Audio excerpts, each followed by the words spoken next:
Gordon always pulled the big express. He was proud of being the only engine strong enough to do so. It was full of important people, like Sir Topham Hatt, and Gordon was seeing how fast he could go. "Hurry, hurry, hurry," he said. "Trickety-trock, trickety-trock, trickety-trock," said the coaches. In a minute, Gordon would see the tunnel where Henry stood bricked up and lonely. "Oh, dear, why did I worry about rain spoiling my lovely coat of paint? I'd like to come out of the tunnel." But Henry didn't know how to ask. "I'm going to poop at Henry," said Gordon. He was almost there when, whoosh!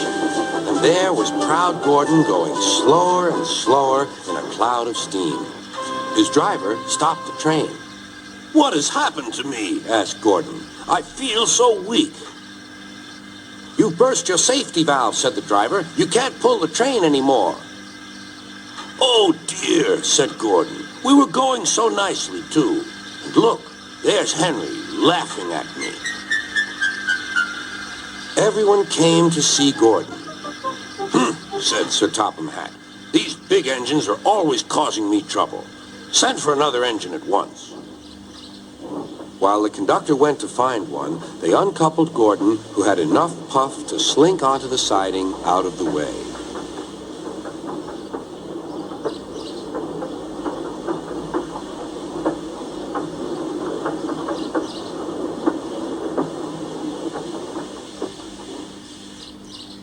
Edward was the only engine left.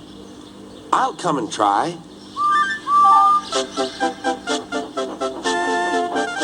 "Pooh," said Gordon. "That's no use. Edward can't push the train."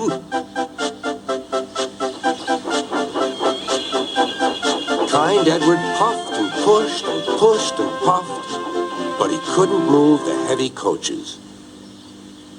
"I told you so," said Gordon. "Why not let Henry try?" "Yes," said Sir Topham Hatt, "I will." "Will you help pull this train, Henry?" "Oh, yes," said Henry.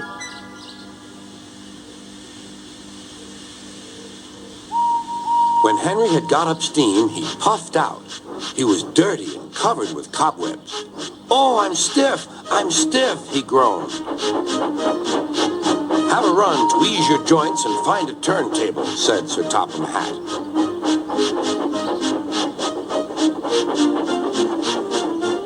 When Henry came back, he felt much better. Then they coupled him up. "Beep, beep," said Edward. "I'm ready." "Beep, beep, beep," said Henry. "So am I. Pull hard, we'll do it. Pull hard, we'll do it." They puffed together.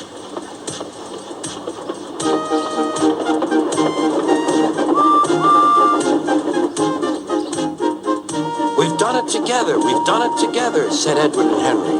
"You've done it, hooray! You've done it, hooray!" sang the coaches. Everyone was excited. Sir Topham Hatt leaned out of the window to wave at Edward and Henry. But the train was going so fast that his hat blew off into a field where a goat ate it for tea.